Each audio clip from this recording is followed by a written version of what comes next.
Good afternoon.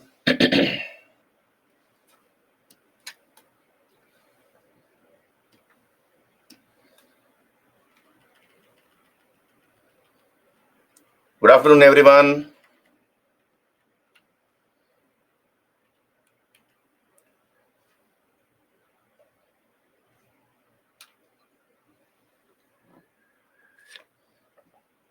Kola, good afternoon. Am I audible and visible? Shruti, good afternoon. Sardhanjali, Ganesh, okay. Shruti, let some more people join in.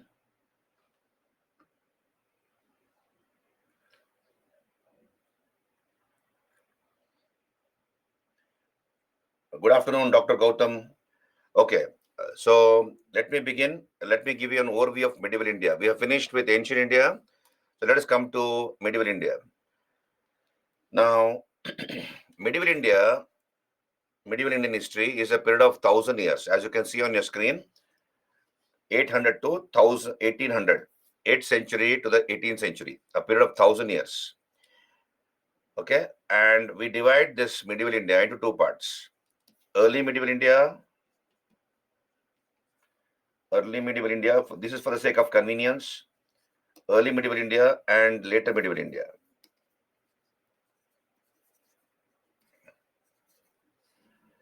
Early medieval India is from 800 to 1200 AD, a period of 4 centuries. And later medieval India is from 1300 to 1800, right? So medieval India, period of 1,000 years, divided into early medieval India and later medieval India. Now, what are the topics in early medieval India? What are the topics in early medieval India? I'll give you an overview, and then we'll come to later medieval India. And then I'll start with the topic proper. So that's how I do my class. So we'll come back here. Early medieval India, 8th century to the 12th century AD, 800 to 1200 AD. So what are the topics in early medieval India? We study about Shankaracharya and his philosophy of Advaita. So who was Shankaracharya? What is this philosophy of Advaita? What are his contributions? All those things we talk about. Then, apart from that, we have the Arab conquest of Sindh in 712 AD. In 712 AD. All of you, am I audible and visible? People are still joining. Shreyas, Saraswat, Sai Krishna, Kuruba, David, Sonia. Am I audible and visible? So I'm giving you an overview of medieval Indian history. Sai Krishna, yeah, Shilpa, okay. Nitesh. So here we have Shankaracharya and his philosophy of Advaita. We'll talk about Shankara and his Advaita philosophy. Arab conquest of Sindh. In 712 AD, Arabs came and conquered Sindh, which is now in Pakistan. They ruled over Sindh for a few years and they abandoned Sindh and went away and never came back. What was the impact of the Arab conquest of Sindh on our history and culture? If at all there was any impact, what was it? So we'll study about it. Why did the Arabs conquer Sindh? What was their intention? And then why did they abandon Sindh and go away and never come back? And what was the impact of their rule on our history and culture? Right. Then we come to the third topic, triangular conflict for Kannauj. Triangular conflict for Kannauj between the Palas, Pratiharas, and the Rashtrakutas. So as I told you, Kannauj became, as we have seen before the lunch break, Kannauj became the capital of Harshavardhana, and Kannauj replaced Patliputra by early medieval times as the most coveted city, the most precious city, the most important city to hold. And three dynasties, Palas of Bengal. So Palas ruled over eastern India, the Pratiharas of Madhya Pradesh, and the Rashtrakutas of Karnataka. These three powers competed with each other for domination over Kannauj. There was a prestige issue involved here. And there are other reasons. But then most important was prestige issue. If you rule from Kannauj, you are considered to be the most powerful ruler of North and Central India. And all these dynasties, Palas, Pratiharas, Rashtrakutas, competed with each other for domination over Kannauj. And in the process, all of them became weak. Constant fighting amongst all the three resulted in both they becoming weak. Then we have the age of the Rajputs. Age of Rajputs. So who are the Rajputs? Who are these Rajputs? There are some theories regarding the origin of the Rajputs. Important Rajput kingdoms or dynasties like the Paramaras of Malwa, the Kachagapatas, the Tomaras, the Sisodias, the Rathors or the Gahadwalas, etc. So we'll talk about the Rajputs. Okay, age of Rajputs, important Rajput dynasties. About 36 clans are there. There were about 36 Rajput clans ruling over north and northwest portions of India. But then not all are important. About 8 or 9 are important, and we'll discuss about these Rajput dynasties. Then we have Mahmud of Ghazni and Muhammad Ghori. Mahmud of Ghazni and Muhammad Ghori. Now look here, the Rajputs. So if I draw a map like this, so the Rajputs ruled this area, north and western India. And so there were many Rajput kingdoms. These are all the kingdoms, imagine. They were always busy fighting against each other, right? The Rajputs fight, going to war was like playing cricket for them. Every, constant fighting amongst the Rajputs. There was no unity amongst them, and they did not have the political foresight. So here it became easy for people like Mahmud Ghazni to attack and plunder India. So he would enter through the northwest, and in case there was a huge empire. Remember earlier the Palas, Pratiharas, Rashtrakutas. They were huge kingdoms. Palas ruled over eastern India, Pratiharas north and northwestern India, north and western India, and parts of central India. Rashtrakutas south India. Now, if the Pratiharas were there, Mahmud Ghazni couldn't have done anything because the Pratiharas would have easily defeated him. But then Pratiharas were no more there. We have small Rajput kingdoms ruling over north and western India, and there was no unity amongst these Rajputs. So, attracted by the wealth of India, this person called Mahmud of Ghazni. So, he ruled from Ghazni as his capital, Ghazni in Afghanistan. So, Ghazni is a city in Afghanistan. He ruled from from Ghazni, and therefore he is called Mahmud of Ghazni. In a span of 28 years, 1000 to 1028. This Mahmud raided into India 17 times. 17 times he attacked India and he plundered many parts of India. He made temples a target of his attack. So he would plan his attacks beautifully after the harvest in the winter season. After the harvest in the winter season, he began to attack. And he made temples a target of his attack. So we'll talk about it. Along with Ghazni, of course, you see the last major attack of Ghazni was in 1025 AD, when he attacked Somnath. So Somnath in Gujarat. So there was a temple, Somnath temple there. So 50,000 Hindus stood before the temple to stop Mahmud from desecrating this temple or destroying this temple. The king, the local king, Bhima the First, ran away without a fight, exposing his populace to the attacks of Mahmud. 50,000 Hindus who stood before the temple to stop him from desecrating their temple were killed. They were slaughtered, and then the temple was pulled down, the idol was smashed to pieces, and then he carried away a huge amount of wealth. Uh, along with Ghazni, along with Mahmud Ghazni, came a person called Al-Biruni. Al-Biruni. So he accompanied Mahmud in his raids. He came to India, Al-Biruni. He is considered to be the first Muslim Indologist. He is the first Muslim Indologist. And this Al-Biruni learned Sanskrit. He stayed in India for about a dozen years. He learned Sanskrit, and then he translated a number of books. He translated a number of Sanskrit books on astronomy, mathematics, medicine into Arabic language. Al-Biruni. So we'll talk about it. Al-Biruni. He writes a book called Tariqul Hind or Kitabul Hind, which is considered to be the mirror of 11th century India. All of you, are you able to hear me clearly?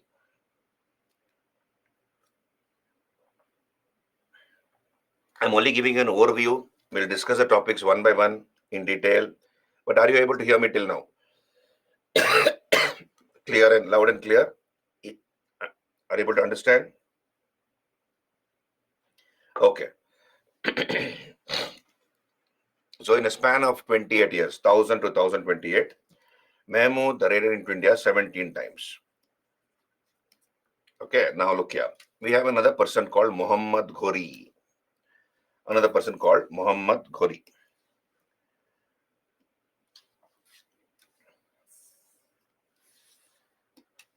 Now,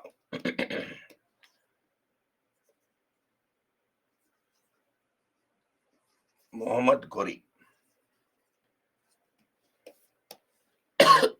Now, Muhammad Ghori, 150 years, about 150 years after the death of Ghazni, after about 150 years after the death of Mahmud Ghazni, we have another person called Muhammad Ghori who began to attack India, who began to invade India.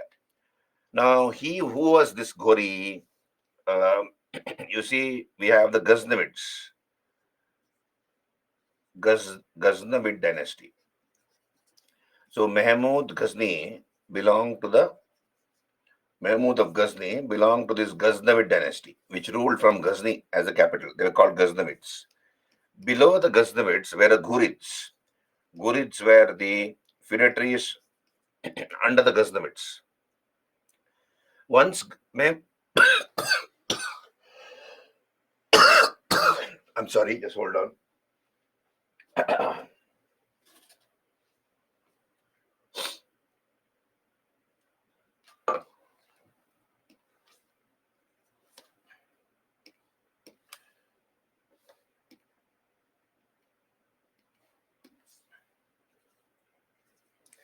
Now, once Ghazni died, these Ghurids proclaimed themselves independent. Okay. And the greatest of the Ghurid rulers was Muhammad Ghori. This Ghori also ruled from Ghazni as his capital. Ghazni in Afghanistan was his capital. Now, unlike Ghazni, who was only interested in the wealth of India, Ghori wanted to conquer a few parts of India. Understand this. He wanted to conquer a few parts of India and attach it to his empire. At the same time, he wanted to spread Islam in India.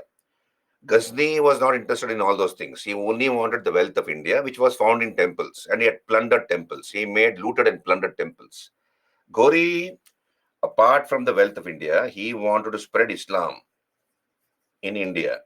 That is number one. And number two, he wanted to conquer a few parts of India, conquer parts of India and attach it to his empire. So initially, please understand, Ghori began to attack from the side of Gujarat, Rajasthan, that area, from the western side. But Ghori was defeated by Bhima the Second, Mula Raja. Many of them defeated him. So therefore, what he did is he changed the line of attack. Ghori, instead of attacking India from the west, he began to attack from the northwest through the Khyber and Khyber Pass. So why through the northwest? You see, Gujarat, Rajasthan, semi-arid zone. Rajasthan, you have the desert. Next to Rajasthan is Gujarat. So you have not much natural resources available. This was an army of invasion. They have come to loot and plunder. And once they conquer a particular area, they would want that area to be resourceful enough to maintain their army. They have to feed their soldiers, food for their soldiers, fodder for their horses, water, plenty of food, etc. Unfortunately, Gujarat, Rajasthan could not replenish replenish the army of Ghori. So he began to attack from the northwest via the Punjab. So he will attack from the northwest via the Punjab. And Punjab, he'll conquer a few parts of Punjab. When I say Punjab, both Pakistani part of Punjab, Indian part of Punjab. And Punjab, is a land of five rivers, a very fertile land. A lot of food is grown. There's no dearth of water. So they will conquer a few parts of Punjab. They'll rest there. They'll take rest there, replenish their resources, fodder for their horses, food for their soldiers, adequate water, and then rest And then the next attack was Delhi. The next attack was Delhi, right? And between Punjab and Delhi, there was one battlefield. That was Panipat. That was Panipat. Therefore, all the major battles, important battles, happened at Panipat. Even the Delhi Sultan, even the ruler at Delhi, he'll come out of Delhi to give battle to his adversary, because he cannot fight within the city of Delhi. So whoever ruled at Panipat, whoever won at Panipat, went on to rule from Delhi. So all the raids, after Ghori began to attack from the northwest, all the attacks on India happened from the northwest. So Ghori learned his lessons very quickly. Once he understood that there's not much of resource available in Gujarat, Rajasthan, he stopped attacking from the west and began to attack from the northwest. Now, Ghori was, he fought the first battle of Tarain, 1191, 1192. So we have the first battle of Tarain or Thaneshwar. Prithviraj Chauhan, one of the Rathor kings, Chauhan kings, Prithviraj Chauhan III, he defeated Ghori in the first battle of Tarain, and he, spared his life. He asked him to go back. That's a mistake he made. He should have killed Ghori, but he spared his life and sent him away after defeating him. But in the second battle of Tarain, this is the second battle of Tarain, Ghori came after the next year. Next year he came with a much more bigger army, much more stronger army. And in the second battle of Tarain, Prithviraj Chauhan was defeated by Ghori, right? And then in 1194, we have another battle called the Battle of Chandwar. We'll talk about it, don't worry. In this battle also, Ghori won. So these two battles laid the foundation of Turkish rule in India. The second battle of Tarain and this battle of Chandwar laid the foundation of Turkish rule in India. How it happened, I'll tell you later. Now, Ghori sent two officers. I told you one of his ambition was to conquer a few parts of India and attach it to his empire. He sent two officers to do that job for him. One was Qutbuddin Aibak.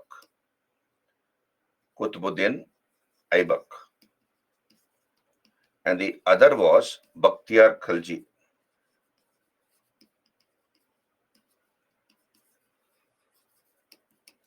So Ghori sent two of these officers to conquer a few parts of India. And in that context, we have Bakhtiar Khalji, who conquered eastern India. Bihar, Bengal, Orissa, all those areas were conquered by him. The Sena dynasty came to an end. Palas had been succeeded by the Senas. So Lakshmana Sena was the king. So he ran away without a fight. Lucknowti, the capital of the Sena kingdom, was conquered. And Bakhtiar Khalji plundered and looted all the Buddhist universities which were there in Eastern India: Nalanda, Vikramashila, Uddandapura or Odantapuri, Paharpur, Somapura, Jaggadala. These are all these are all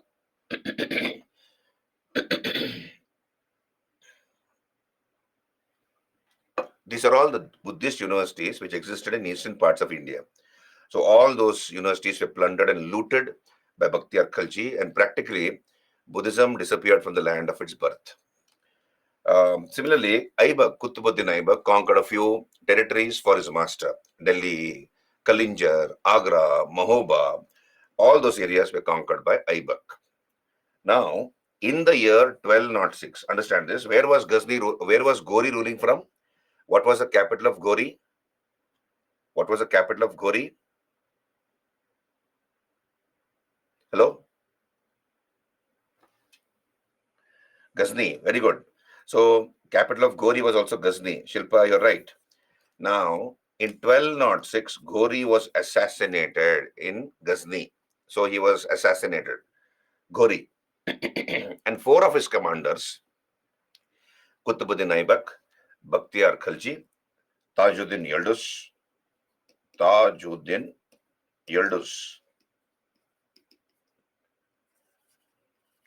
and Nasiruddin Kubacha,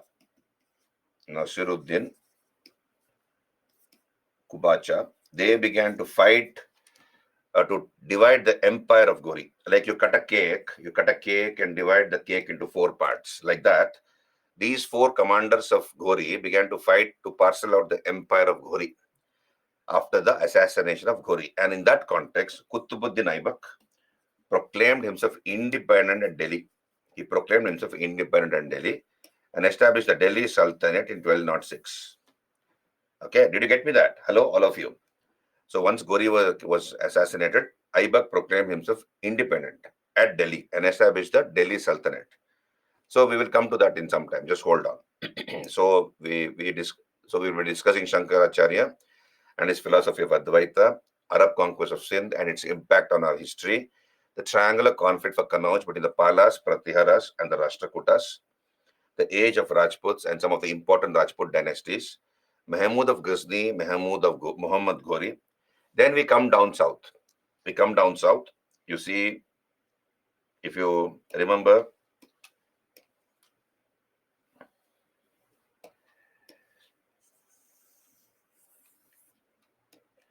these are the Chalukyas of Badami and these are the Pallavas. So these are the Chalukyas of Badami.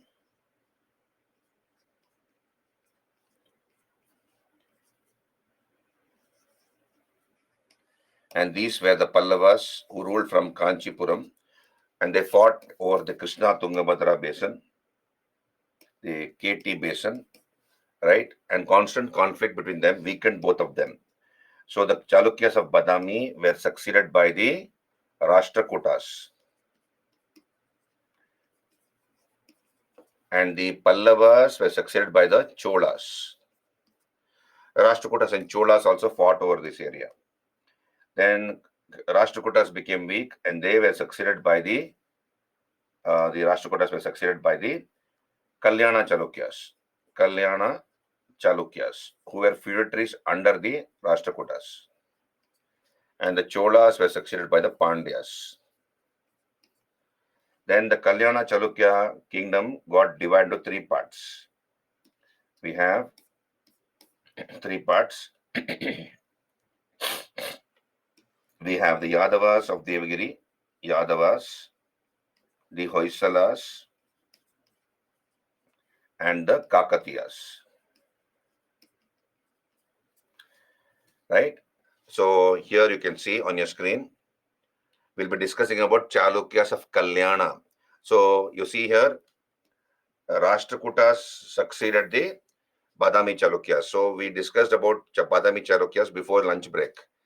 Then after lunch break, that is now, we'll discuss in some time Rashtrakutas. Later, the successors of the Rashtrakutas were the Kalyana Chalukyas. So we'll be discussing Rashtrakutas, right? Rashtrakutas, then Kalyana Chalukyas, right? Then we'll also be discussing Cholas, who succeeded the Pallavas. We already discussed Pallavas and Chalukyas. We'll be discussing Cholas. Then later, we have the Hoysalas, the Kakatiyas, and the Pandyas. We'll be discussing them also. You can see here, Chalukyas of Kalyana, Imperial Cholas, Pandyas, Hoysalas, Kakatiyas. This is your early medieval Indian history. Did you understand? This is your early medieval Indian history. Now, please understand, what type of questions come in this area, from this area. Mostly they are all factual questions. For example, name of the king, founder. What are the type of questions come? Founder of a particular dynasty. Founder of the Paramaras, greatest of the Paramaras. Okay, founder, important kings,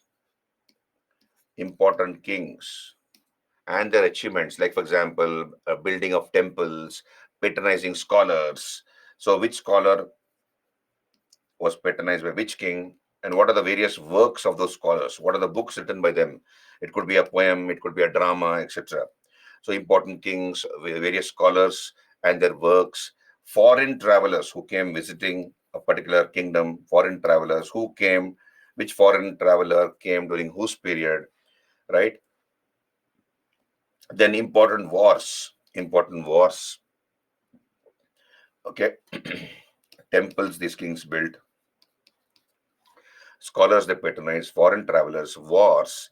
These are some, and then of course, who defeated Ghori, kings who defeated Ghori. Nobody could defeat Ghazni. Ghazni was triumphant. He never saw any defeat. But then you have a number of Indian kings who defeated Ghori. So kings who defeated Ghori.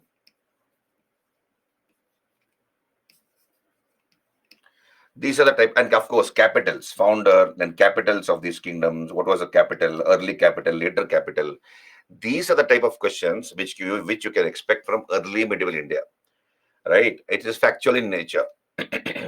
It's factual in nature. Wherever it has to be explained, wherever things have to be explained, I will explain it. Don't worry about that. But mostly factual.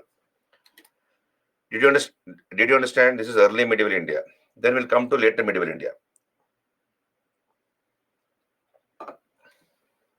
So keep typing so that I know that whatever I'm saying, it is going across.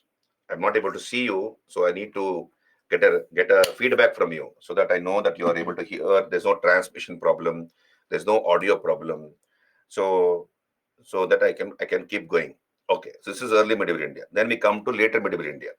On your screen, later medieval India, 1300 to 1800 AD. So as I told you, in 1206, Ghori was assassinated at Ghazni, and four of his commanders began to fight amongst themselves to divide the empire of Ghori amongst themselves. And in that context, Qutbuddin Aibak proclaimed himself independent at Delhi and established the Delhi Sultanate. This Delhi Sultanate, Nikhil, I'll come to that. Just hold on. So here, 1206 to 1520, there was no political foresight, Nikhil. There was no political foresight. Your battle is your battle, mine is mine. Why should I help you? So, no political foresight. There was no unity amongst the Indian kings. That is the reason why nobody helped the Hindu Shahis. Now we'll come back here. Delhi Sultanate, 1206 to 1526. Now, I'm sure all of you have studied about Delhi Sultanate in your school days, but we will be doing it in a much more detailed manner here as part of UPSC. So, Delhi Sultanate, or Sultanate in English. Why is it called Delhi Sultanate? Because most of the sultans, the title of the kings who ruled from Delhi were called sultans. The kings were called sultans, and they mostly ruled from Delhi. Therefore, Delhi Sultanate, 1206 to 1526. So these Delhi sultans built five capitals. We have five dynasties which ruled the Delhi Sultanate in these 320 years. So 1206 to 1526 is 320 years. In these 320 years, we have five dynasties which ruled the Delhi Sultanate. The first dynasty is called the Ilbari Turks. The Ilbari Turks, sometimes also called the slave dynasty, though it is wrong to use the word slave. Number two, the second dynasty which succeeded the slave dynasty is the Khaljis or the Khiljis. They were from the region of Khalj in Afghanistan. Therefore, they're called Khaljis or Khiljis. Khiljis. The third is the Tughlaqs. Tughlaq was the personal name of Ghiyazuddin Tughlaq. So the Tughlaqs are named after a Tughlaq surname. Ghiyazuddin Tughlaq was his surname. Tughlaq was his surname. So Tughlaqs. Number four is Sayyids, the Sayyids. And number five are the Lodhis. So these are the important dynasties which ruled the Delhi Sultanate. And these five dynasties built five capitals. Totally, Delhi has 7 cities. Understand this. We have Mehroli, the city of Mehroli. It's also called Lalkot. Lalkot. This was built by Qutbuddin Aibak. Aibak built this. He belonged to the slave dynasty, Mehroli or Lalkot. This is the first city built by the Delhi Sultan. Second is, of course, Siri, which was built by Alauddin Khalji. Alauddin Khalji, second capital, second city of Delhi. Third is, of course, Tughlaqabad. Tughlaqabad, built by Ghiyazuddin Tughlaq.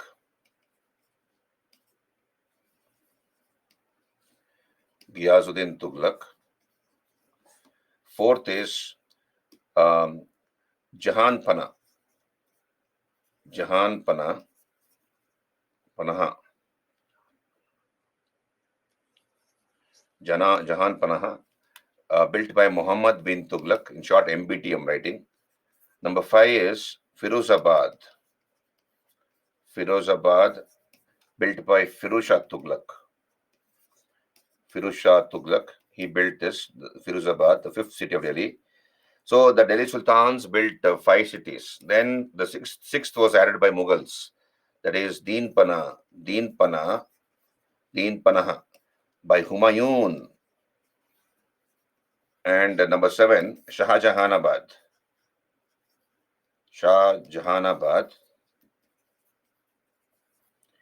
by Shah Jahan.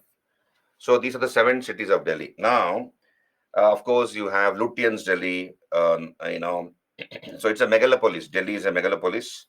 It is, of course, 1911. The capital of Delhi was shifted from Calcutta to Delhi. Lutyens Delhi, as it is called, Edwin Lutyens and Edward Baker. They were the architects of New Delhi. So it's a megalopolis. So these Delhi Sultans ruled from Delhi, therefore, and their title was Sultan, therefore called Delhi Sultans or Delhi Sultanate. Okay, did you get me here? Now, among these slave kings, now why it is wrong to use the word slave, I'll tell you later. Among these slave kings, who are the most important? We'll be talking about Qutbuddin Aibak. Qutbuddin Aibak.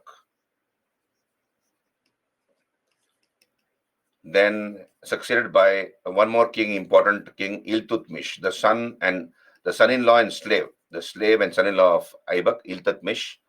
Then Razia Begum, the only woman to sit on the throne of Delhi, and Balban. These are the four more important kings of the slave dynasty or Ilbari Turks. Qutbuddin Aibak, Iltutmish, Razia, and Balban. Totally, there were 9 rulers, but then 4 are important in the first dynasty. Okay, then we come to the Khaljis. The Khaljis.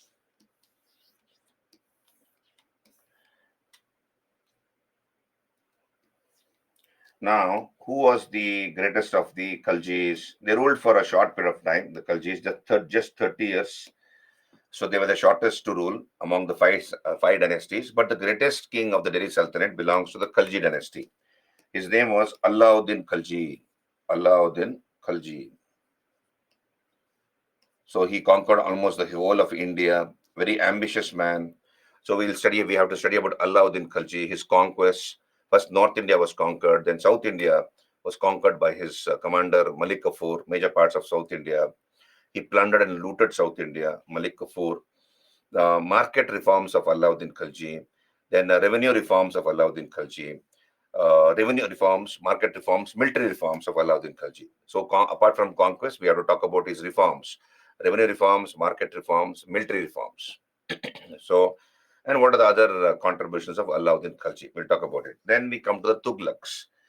Tughlaqs, the founder was, of course, Ghiyasuddin Tughlaq. The founder was Ghiyasuddin Tughlaq. And most important kings are Muhammad bin Tughlaq, MBT. I'll talk about it. Sometimes called the Mad King, Muhammad bin Tughlaq. We have studied about Muhammad bin Tughlaq in our school days. Whatever projects he took up, all failed. So he was a highly qualified sultan, most qualified amongst the Delhi sultans, widely read. He had received a formal education. He knew many subjects: Sanskrit, Arabic, Persian, mathematics, logic, philosophy. Like a UPSC candidate, UPSC student, he knew many subjects. But whatever projects he tried to implement, they failed. So when he died, people rejoiced that he died. So here we talk about Muhammad bin Tughlaq and, of course, Firuz Shah Tughlaq. Firuz Shah Tughlaq. Okay, so Firuz Shah Tughlaq, who's called sometimes as the Akbar of the Delhi Sultanate. Firuz Shah Tughlaq, a welfare-oriented monarch. Sayyids, nothing much to speak about the Sayyids. Rule for a short period of time. Nothing great about the Sayyids. And then we have the Lodhis, the only Afghans to rule among the Delhi Sultans. So the first 4 were of Turkish race.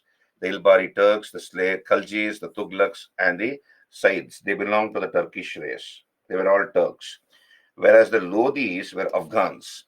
They were Afghans by race. And when this person called Ibrahim Lodi, when this person called Ibrahim Lodi was ruling Delhi, 3 people invited a certain Babar to attack Delhi. 3 people invited Babar. So Babur was the king at Kabul. He was ruling over Kabul in Afghanistan. And then three people invited Babur. Who are these three people? What was their intention, etc. We will discuss it later. And Babur came.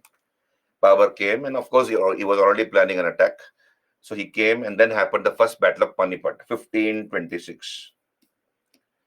April 21st or so, 1526. In this battle, first battle of Panipat, so Babur's army numbered just 12,000 cavalry, and Ibrahim Lodi's army numbered 1 lakh. So in this first battle of Panipat, it was Babur who defeated and killed Ibrahim Lodi through novel techniques. He uses two new novel techniques. He uses gunpowder for the first time on the soil of India, and Ibrahim Lodi was defeated. The Lodi army was decimated, and Babur established the Mughal Empire. So in 1526, you have the Mughals coming to power. So we study about the important Delhi Sultans, the dynasties, administration of the Delhi Sultans, how was it structured, then how was the society like, how was the economy like during the period of the Delhi Sultans, and of course important aspects of the rule. Art and architecture of the Delhi Sultans will be covered as part of art and culture topic. Right? This is your Delhi Sultanate topic. All of you clear? This is your Delhi Sultanate topic. So we'll be discussing about Delhi Sultanate. Right? Then we go to Mughals. We come to Mughals.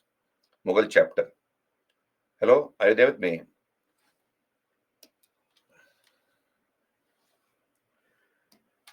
So we go to Mughal chapter. Now,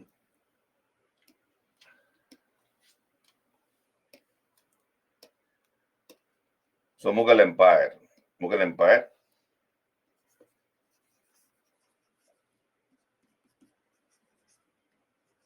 1526 to 1707. 1526 to 1707. We are talking about the great Mughals. So Mughals ruled from 1526 to 1707. And then who are the great Mughals? The great Mughals are, of course, Babur, Humayun, Akbar, Jahangir, Shah Jahan, and Aurangzeb. So these are the great Mughals in that order: Babur, Humayun, Akbar, Jahangir, Shah Jahan, Aurangzeb. Aurangzeb died in 1707. From 1707 till 1857, 1858, we have the rule of the later Mughals. These are called later Mughals. You all useless fellows, later Mughals. A poor replica of the great Mughals. Later Mughals. So that is part of modern India, so that will not be covered here. We are only sticking to medieval India.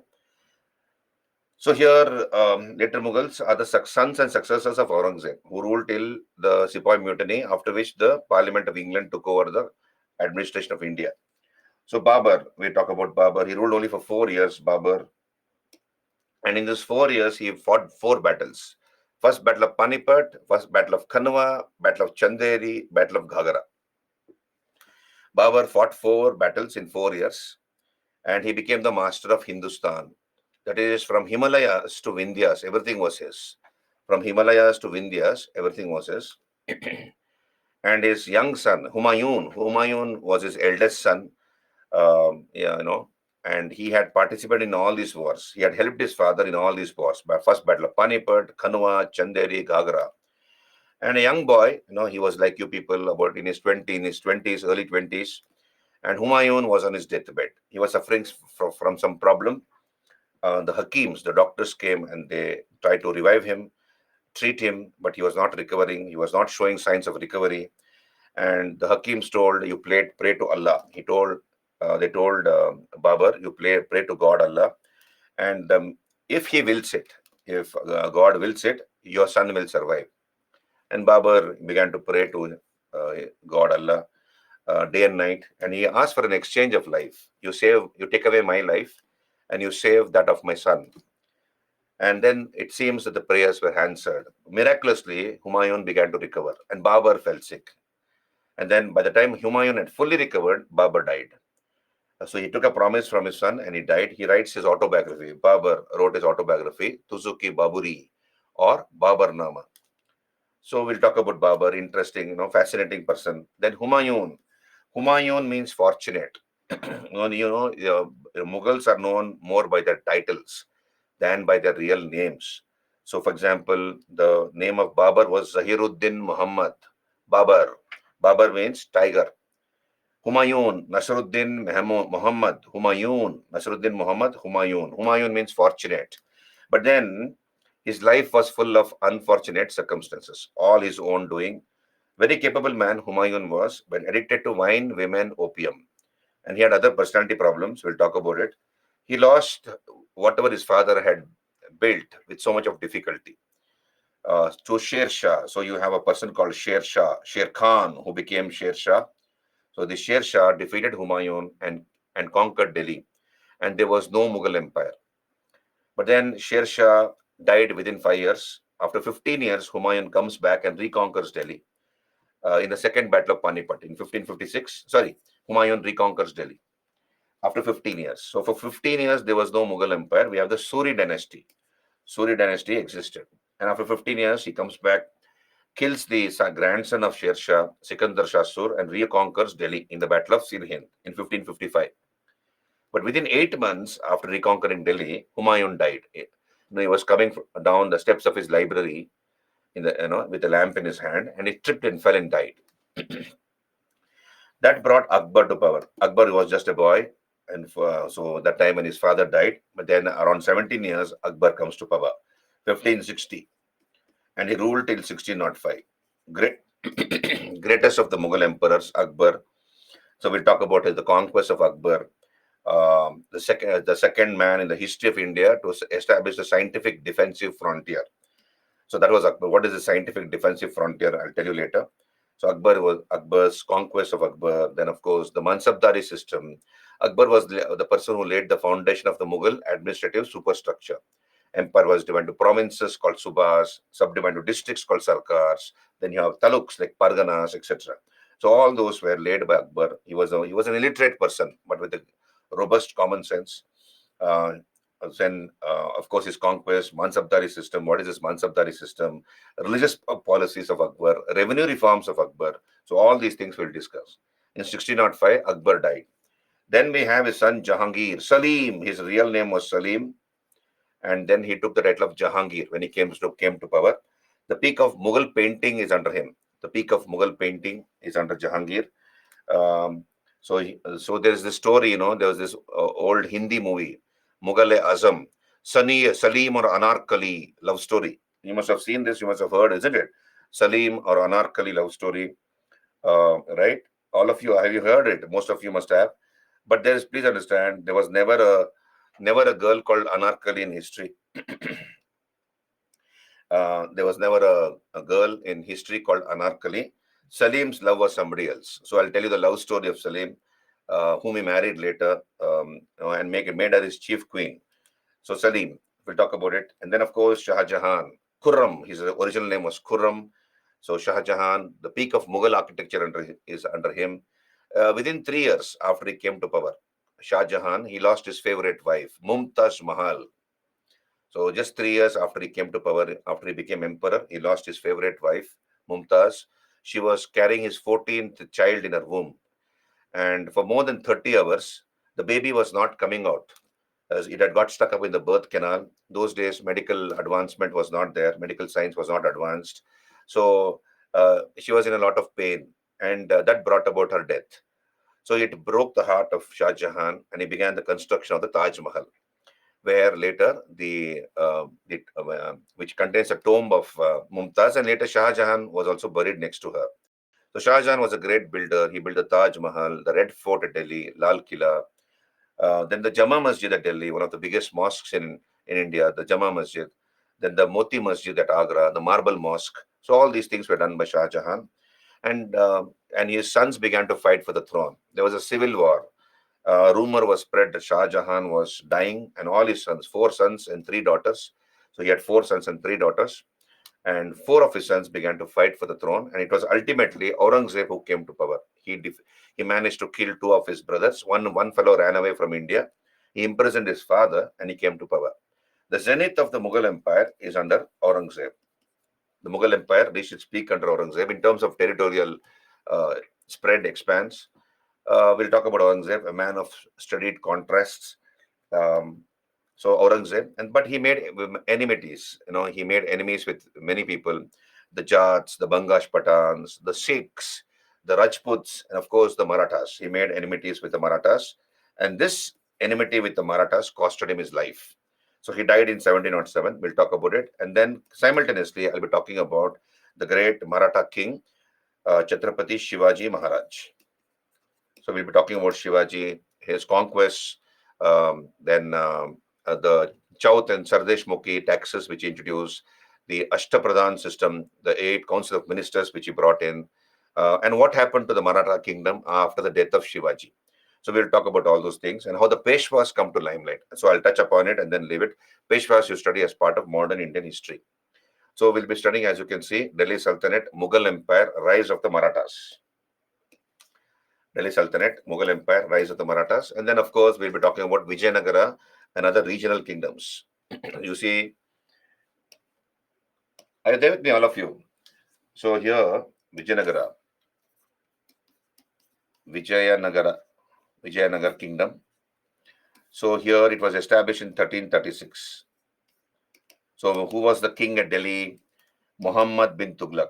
So when Muhammad bin Tughlaq was ruling Delhi, there were some rebellions in the last 10 years of his rule. There were many rebellions. Out of 34 rebellions, 27 of them took place in the south. In South India, there were 27 rebellions out of 34 rebellions throughout the empire of Muhammad bin Tughlaq. And a number of kingdoms were established. One was Vijayanagara, established by two brothers, Harihara and Bukka, popularly called Hakka Bukka. So they established Vijayanagara Empire. 1347, in the vicinity of Vijayanagara, very near to Vijayanagara, you have another kingdom which was established. Its name was Bahamani Kingdom. Bahamani Kingdom. So one of the officers under Muhammad bin Tughlaq, Hassan Gangu, he rebelled against Muhammad bin Tughlaq and he established the Bahamani Kingdom with Gulbarga as capital. Modern Gulbarga. Gulbarga is a city in northern Karnataka. So Gulbarga became the capital of the Bahamani Sultans. Later, the capital was shifted to Bidar. So Vijayanagara was founded, Bahamanis were founded, and a few more kingdoms were established during the last years of Muhammad bin Tughlaq's reign. Now, Vijayanagara and Bahamanis fought over 3 areas. They fought over 3 areas. One is the Krishna Tungabhadra Basin, the KT Basin, the Krishna Tungabhadra Basin. Bidar is another city. Bidar district. Bidar is a place in Karnataka again, Ganesh. So Krishna Tungabhadra Basin, they fought over this area. Krishna Godavari Delta, the fertile belt of land between the Krishna and the Godavari, and of course the Konkan coast.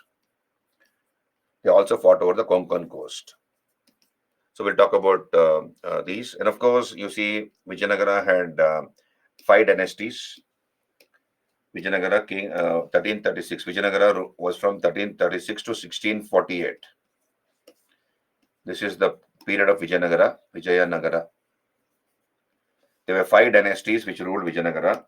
Sangama dynasty, Sangama. Then number 2, Saluva dynasty, Saluva. Number 3, Tuluva dynasty, Tuluva. And of course, number 4, Aravidu dynasty. So who are the important kings in the Sangama dynasty? Harihara the first. Then Bukka the first. Devaraya the first.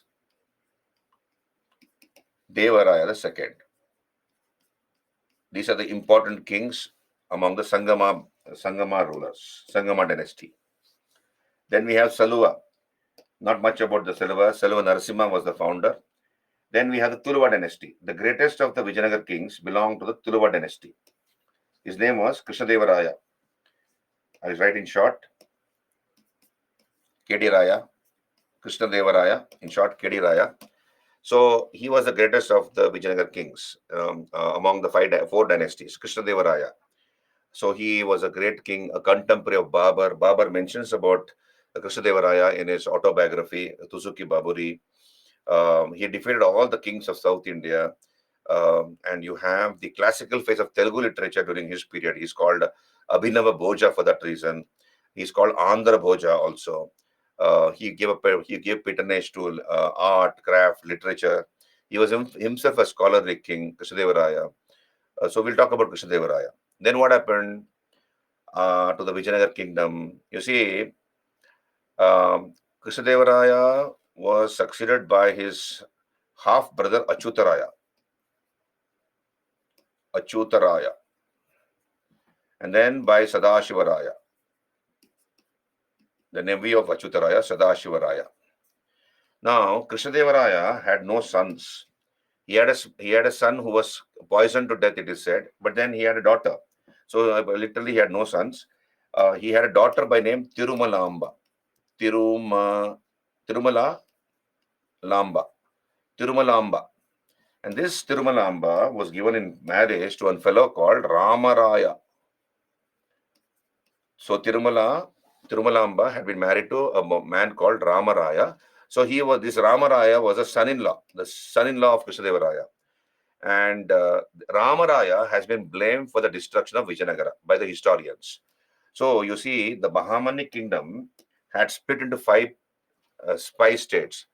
How it happened, I'll tell you later. Bahamani kingdom was one huge empire. Later, it got broken up into five states: Bijapur, Golconda, Ahmednagar, Bidar, and Birar, B-R-A-R. So the Adil Shahis of Bijapur, the Qutub Shahis of Nizam Shahis of Ahmednagar, the Barid Shahis of Bidar, and the Imad Shahis of Birar. So these are the five, sultans. What Ramaraya, after the death of Krishnadevaraya, later Ramaraya became the power behind the throne. Sadashivaraya was the king, but Ramaraya was the power behind the throne. And Ramaraya was now about 90 plus years old. He was more than 90 years now, 90 plus years. Now, what this old man, Ramaraya, would do is, he will play one Bahamani Sultan against another. For example, he will support Bijapur and get Golconda defeated. Okay, he will support Bijapur and get Golconda defeated. Later, he will join hands with Ahmednagar and get Bidar defeated. So this way, he will keep the Bahamani Sultans busy. So later, they came to know that this fellow old man is responsible for their bickerings, internal fightings. So all of them joined together. How it happened, I'll tell you later. So out of the five sultans, four joined together: Bijapur, Golconda, Ahmednagar, Bidar. They joined together, combined their armies, and attacked Vijayanagara. Now, please understand, Krishnadevaraya at his peak had an army strength of 7 lakhs. That was the strength of the Vijayanagar army under Krishnadevaraya, 7 lakh. And we can presume almost the same size. Each of these sultans almost must be having the same size of armies. So even if you take, let us say, 4 to 4 lakhs, even if you take a modest number of 4 lakhs. So 4 sultans came together and each of them, imagine, had 4 lakh army. 4 into 4 is 16 lakhs.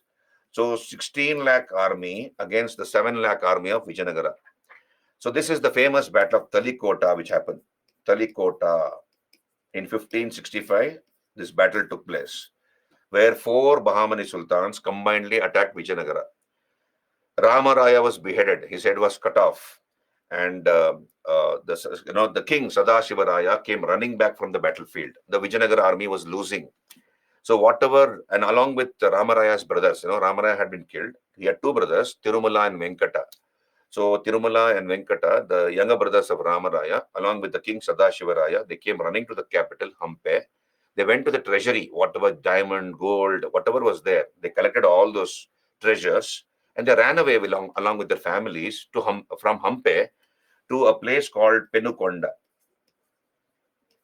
This is Penukonda is in the Anantapur district of Andhra, present day Anantapur district of Andhra Pradesh. So they come to Penukonda and Sadashivaraya ruled for some time. And when Sadashivaraya died, it was Tirumala, one of the brothers of Ramaraya, who seized the throne and he established the Aravidu dynasty.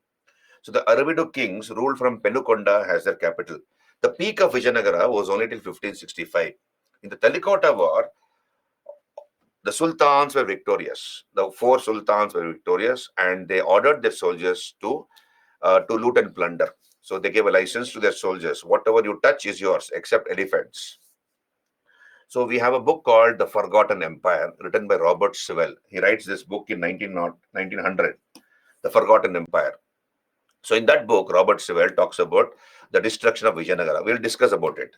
So everything about Vijayanagara, political history, sources for the study of Vijayanagara, society, economy, all those things we'll discuss. And of course, the Bahamani Sultans, Bahamani Kingdom with Gulbarga as capital, important Bahamani rulers, how it split up into 5 splinter states, Bijapur, Golconda, Ahmednagar, etc. And then other regional kingdoms which came into existence during the medieval times between the Delhi Sultanate and the establishment of the Mughal Empire. A number of kingdoms were founded. We will discuss about those important kingdoms and the highlights of their rule. This is your medieval Indian history. Did you get me? Hello, all of you. This is medieval Indian history. This part, Sufi Bhakti movement will be discussed as part of art and culture. Sufi Bhakti movement, I will discuss as part of art and culture, not as part of traditional, conventional medieval Indian history. Did you understand? This is an overview of medieval Indian history, early medieval India and later medieval India.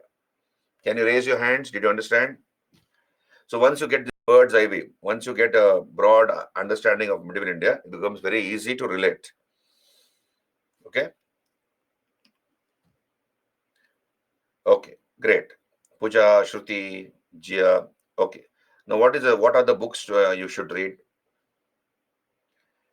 So one is, of course, Satish Chandra. See, Kola, ancient, old edition of NCRT is written by Satish Chandra. Medieval India by Satish Chandra. Ancient India by R.S. Sharma. So instead of reading NCRT, you read the textbook. It is given in a much more broader manner, much more detailed manner rather. So R.S. Sharma, Ancient India. Satish Chandra, Medieval India. Right? And also you can supplement Satish Chandra and R.S. Sharma with Poonam Dalal Dahiya. Poonam's book is also very good. You can supplement Satish Chandra, R.S. Sharma with Poonam's book, Poonam Dalal Dahiya's book. Both ancient and medieval is covered in one book, in Poonam Dalal Dahiya's book. Okay, are you there with me? So a lot of points she has collected. It is more in the form of notes, points. So Poonam Dalal Dahiya's book. You can use that book for revision. You study R.S. Sharma, then Satish Chandra, underline the important sentences, highlight it. Use a highlighter, use a colored pen. Write down whatever you want on the textbook itself. Don't keep making notes for everything in detail. You'll lose a lot of time if you make detailed notes. Wherever it's necessary, if it is dispersed, let us say 3-4 books, you have to collect information and then bring it together because there is shortage of information. Then you make notes. If everything is there in the textbook, you underline, highlight it, repeatedly revise few times, then you'll understand. You don't need to make separate notes for that. But of course, every student is different. Whatever works for you, you do that. Whatever works for you, you please do that. Right? So we'll come back here. But don't spend too much of time, again, making notes. You should have time to revise those notes. So accordingly, you make notes. Do we have to read local history of state more for interview? It is presumed that you should know the local history of your state, the history of your state, so something about your state. You're from a particular state, history of that state, important aspects of that state, something about the geography, economy, etc. You are expected to know as a bureaucrat, as a potential bureaucrat. You're expected to know. They could ask you questions in the interview.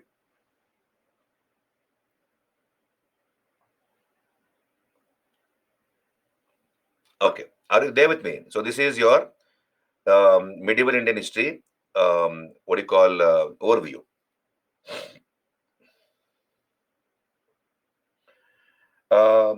So what time we started? 3:30. Now it is 4:30. No?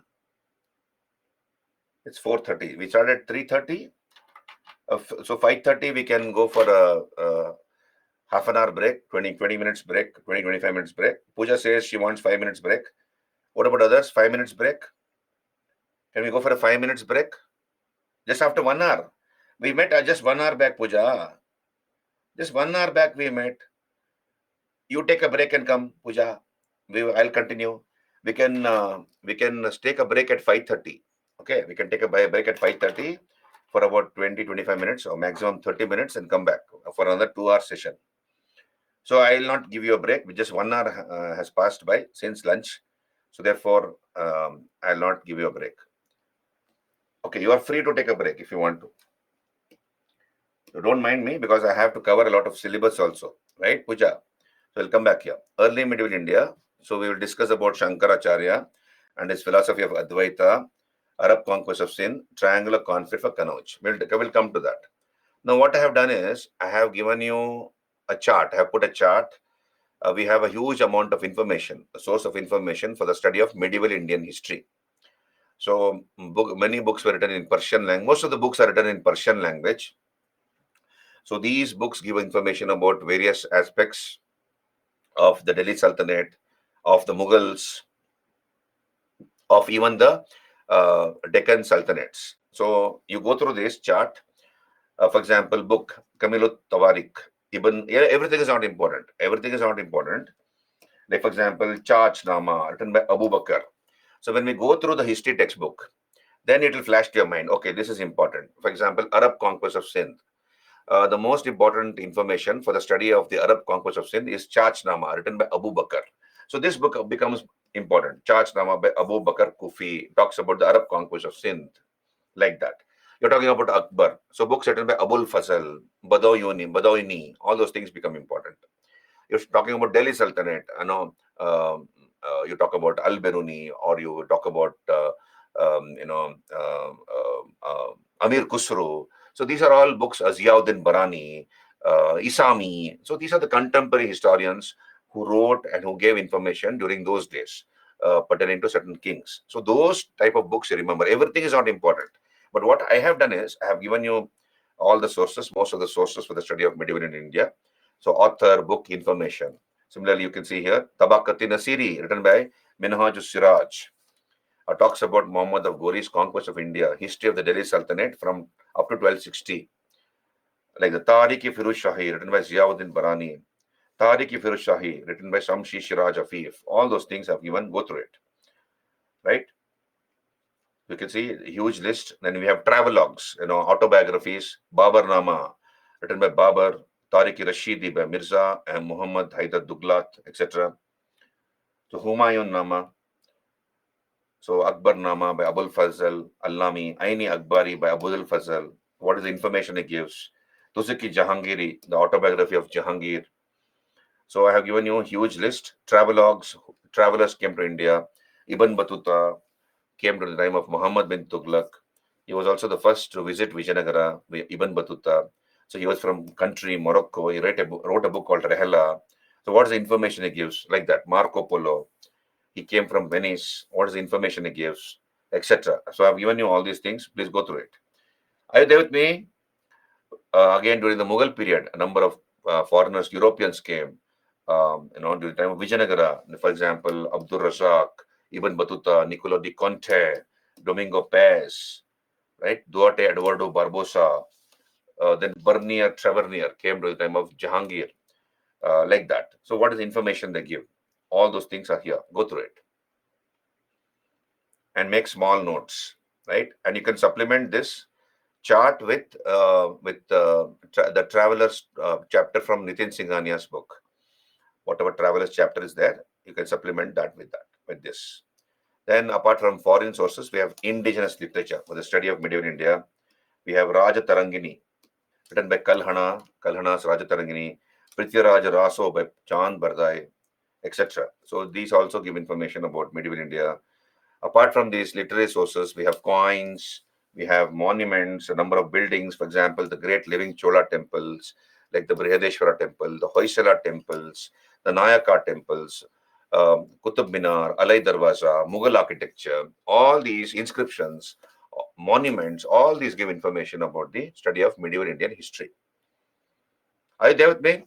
So we have a lot of sources because medieval India is much closer to us than ancient India. So we have a lot of sources, literary sources are there, archaeological sources are there, coins are there, inscriptions are there, monuments are there, living monuments are there. So, and we get a lot of information from all of them. Hello, are you there with me? Can I start with Shankaracharya? Shankara and his philosophy of Advaita. Okay.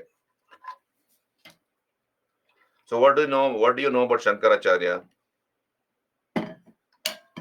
Anybody? What do you know about Shankaracharya? Adi Shankaracharya. When I say Shankaracharya, Adi Shankaracharya. Jia says Kerala. Okay, he was from Kerala. Very good. Then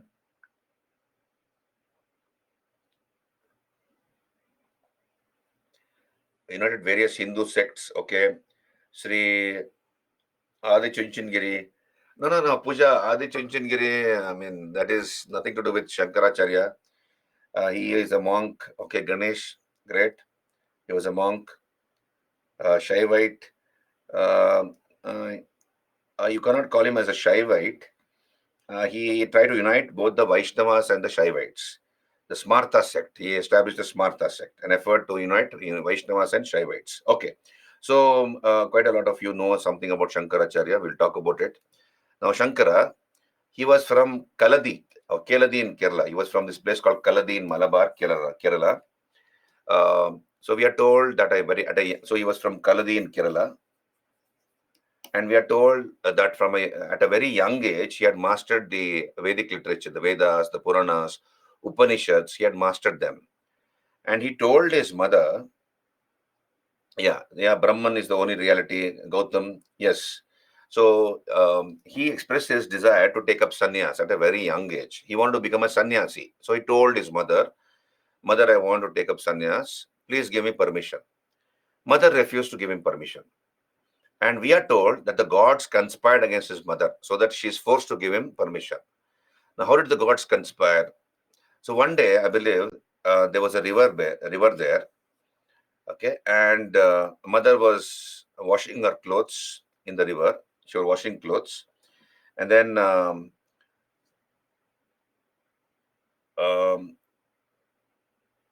Statue of Unity. Dinesh says the Statue of Unity in Hyderabad. No, no, no, no, no. It is not, as far as my knowledge goes, it is not Shankaracharya, it is Ramanujacharya. Dinesh. Muchintal, right? If I remember correctly, on the outskirts of Hyderabad, we have a place called Muchintal.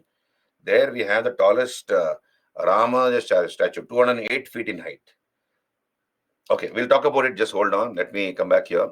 So we are told that his mother was on the banks of the river washing her clothes, and Shankara was taking a bath in the river. At that point in time, a crocodile caught hold of Shankara's leg and it began to pull him into the water. That's the time he shouted at his mother. He called out for his mother and told his mother that a crocodile has caught his leg.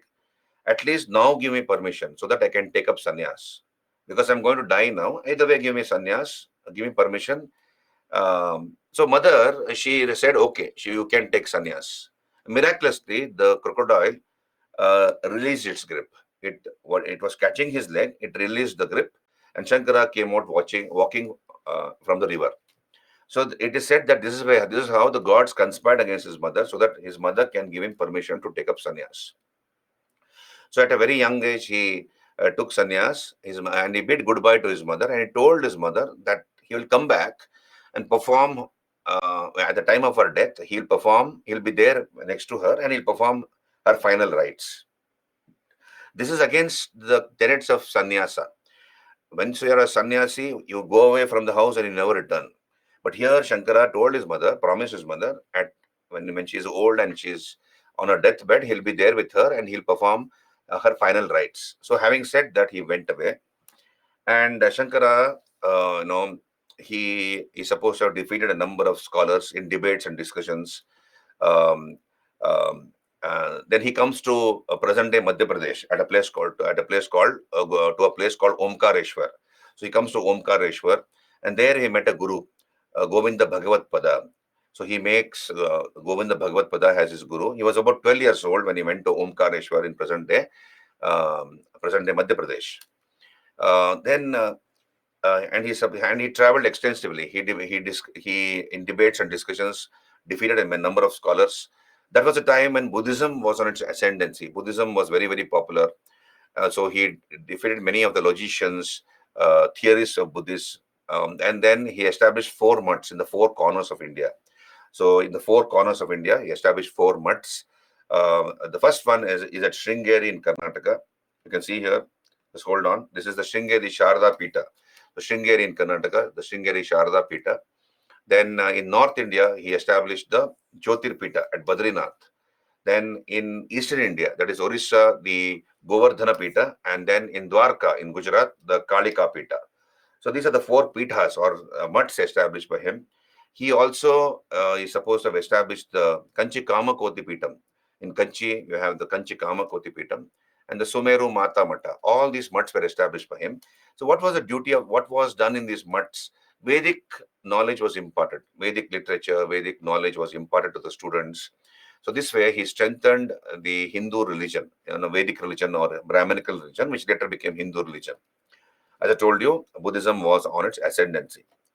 Shankara's philosophy is called Advaita or Kevala Advaita. So understand this. What does Shankara say? His philosophy is called Advaita, sometimes also called Kevala Advaita. Kevala Advaita. In English, it is called monism. Now, what does Shankara say? Understand this Kevala Advaita philosophy. So here,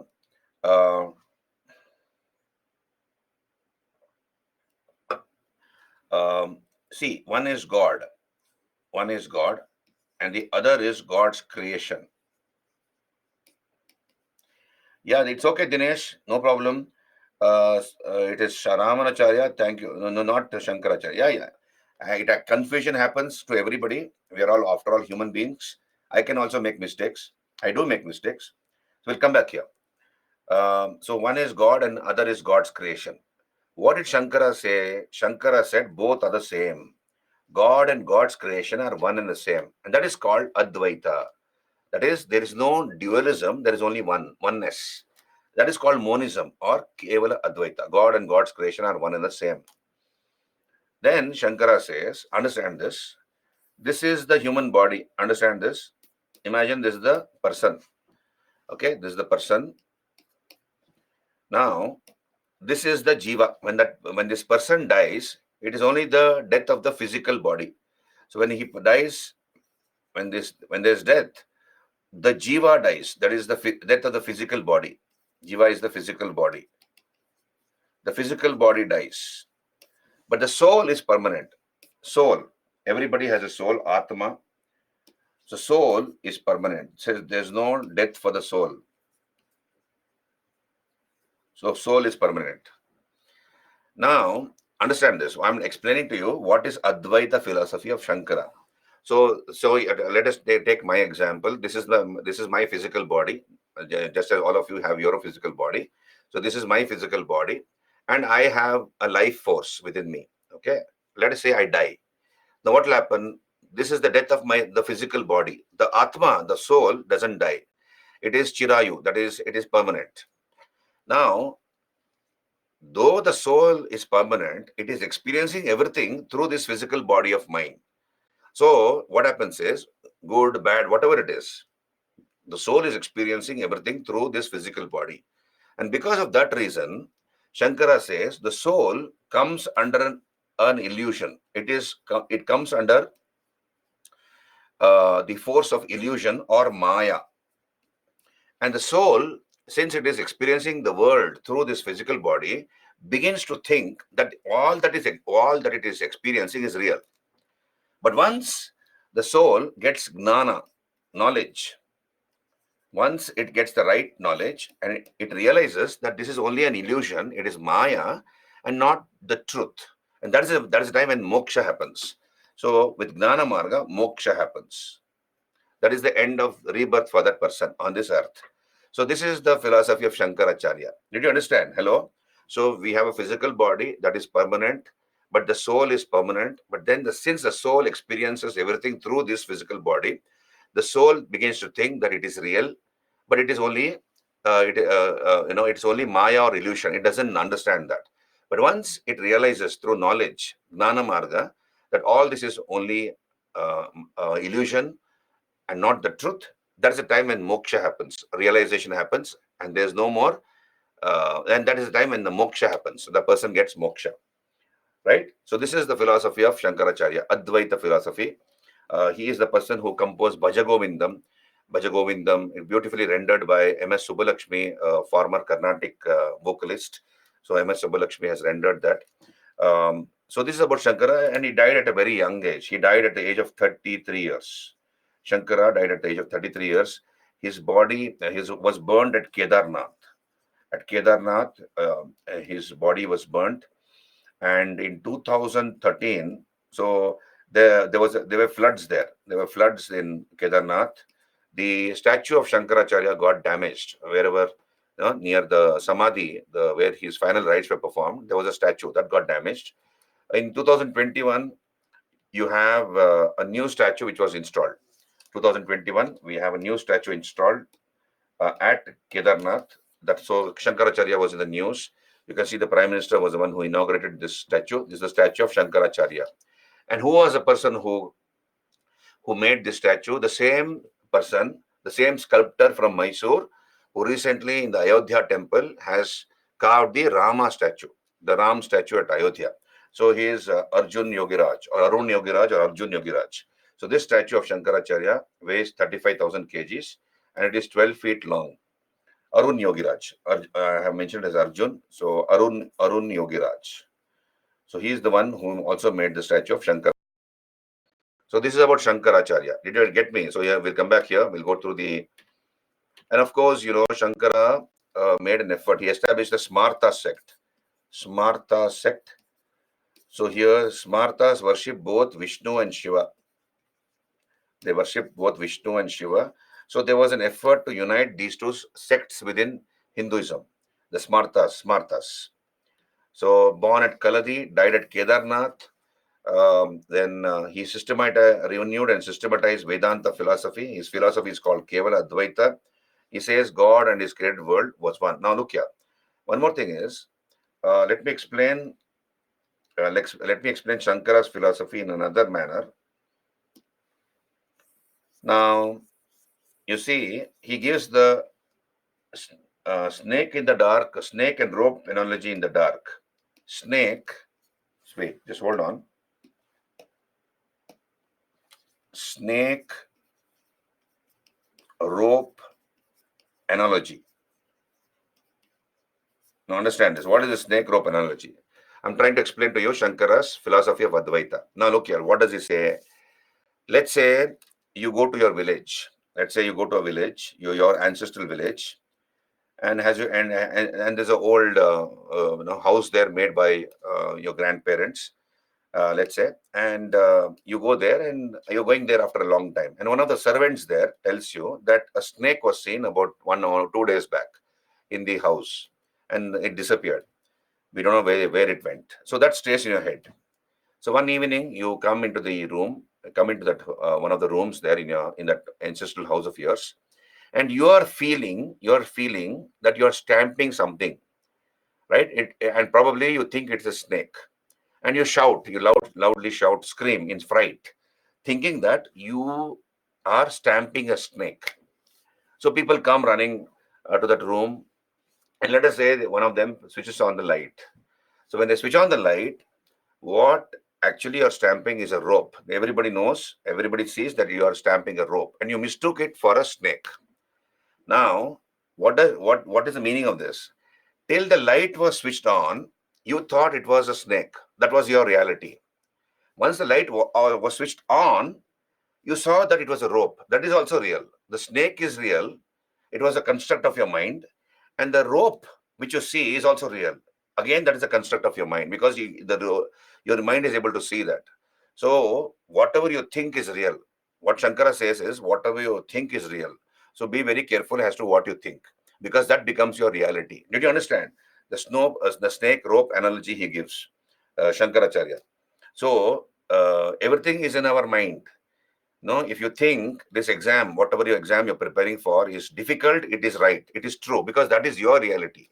If your mind says that this is exam, it can be managed, it is easy, though it is challenging, I can do it. That is also your reality. So what you think is your reality according to Shankara. Did you understand? Hello? A little bit about philosophy. This is a little philosophical, but that's how it is. Right. So So if you read a book, there's one book, small book, nothing to do with UPSC. This book is called The Secret. The Secret by Rhonda Byrne. This book, I would suggest, don't. This is not going to help you for UPSC, but then it'll help you for life. This book called The Secret by Rhonda Byrne. It's available on Amazon. Beautiful book. So if you read that, it'll help you in your life, definitely. So we'll come back here. So Shankaracharya. So God and created world was one and the same. So I have explained to you his philosophy of Advaita. You can see here, individual soul has embodied in a living being, that is Jiva, is tied to the cycle of rebirth, samsara, because it believes that this world is real, although it is only an illusion. This belief is due to ignorance, ajnana or avidya. Once right knowledge comes, then salvation happens. Clear? So he upheld the Vedas as the fountainhead of all knowledge. So all the knowledge is there in the Vedas. You don't need to go beyond that. He wrote commentaries on the Upanishads, the Bhagavad Gita, the Brahma Sutras of Badarayana. He recommended Gnana Marga to attain moksha. He founded a sect called Smartha within Hindu religion, which is an effort to unite Vaishnavites and Shaivites. When Shankaracharya was born, you can see here Shankaracharya was born sometime in 788 AD. This is the traditional date, 788 to 820. So he was about 32 years, 33 years he was alive. Just 32 years. Yeah, CE. AD is Anno Domini. You can write CE also, doesn't matter. Puja. Right. So he established 4 mutts in the 4 corners of India. Remember these mutts. So Badrinath, Sringeri, Puri, and Dwarka. And the Kamakoti Pitha, the Sumeru Mata Mata were also supposed to be established by him. And he is called a crypto Buddha. So many of the teachings of Buddha were copied by Shankara. He was greatly influenced by Buddha, particularly the cause and effect theory. Cause and effect. What did Buddha say? For every cause, there's an effect. And for every effect, there has to be a cause. So Shankara repeated this.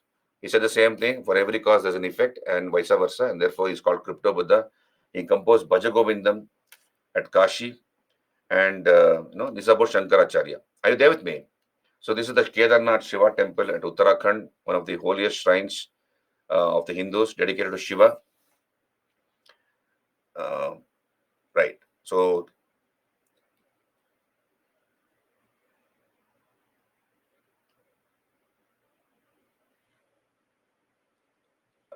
what are you saying, sir? Goddess life cycle is chances to come in UPSC. I don't know what you're saying, Pooja.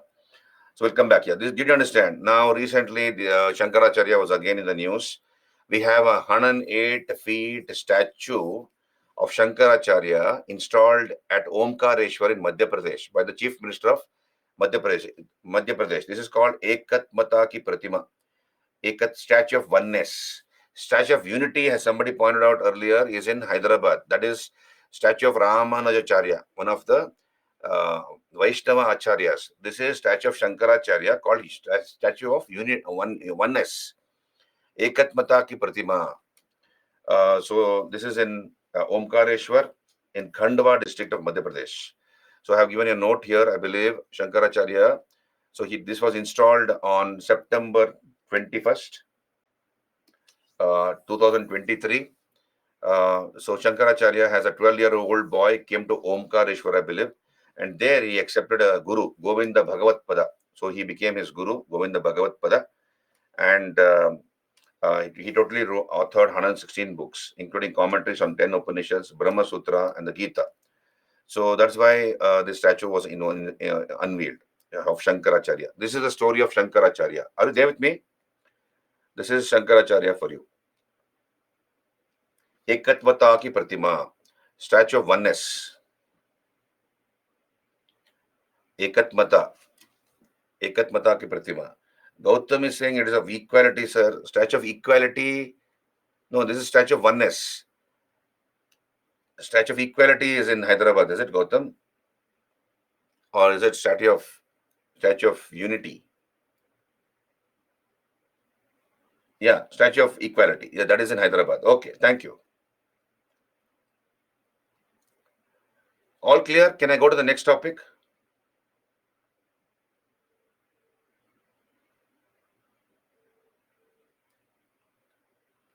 Right?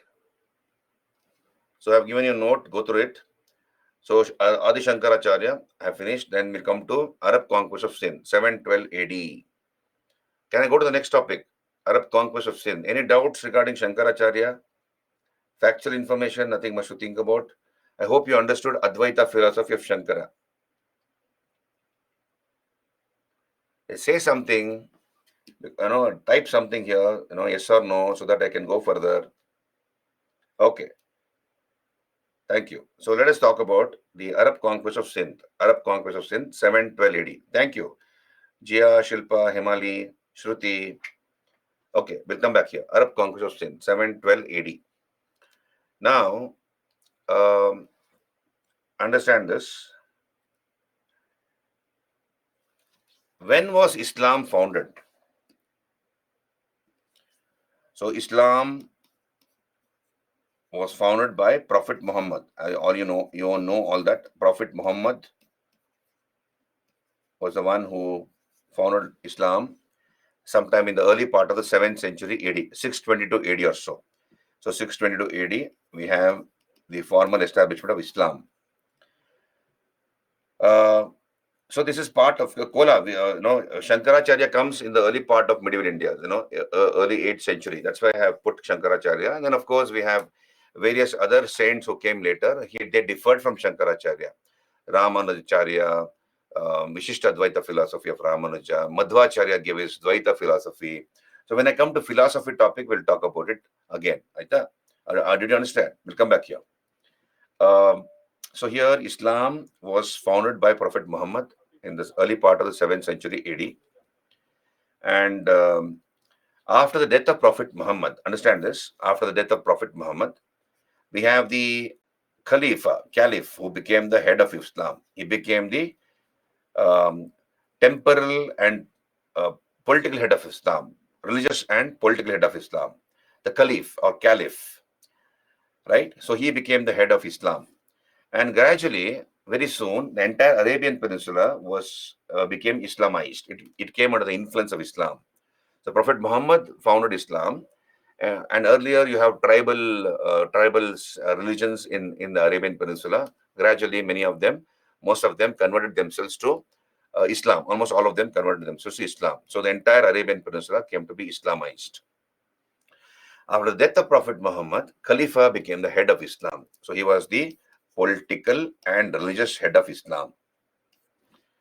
And the Arabs, under their leader Khalifa, had three main aims. Understand this? Arabs had three aims under their leader Khalifa. Number one, to spread Islam to new areas. To spread Islam to new lands.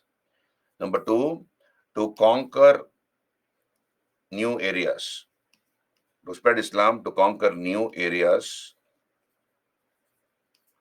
And number three, to expand trade.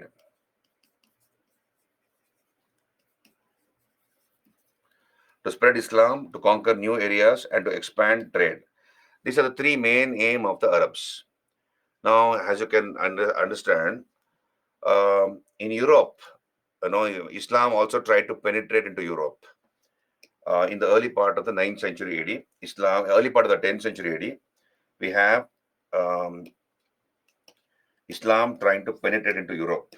And that led to what is known as crusades. We study this in brief when we do world history. So when I do world history for the mains, we'll talk about it. Crusades. What are crusades? Holy wars. Holy wars between the Muslims or the Moors and the Christians.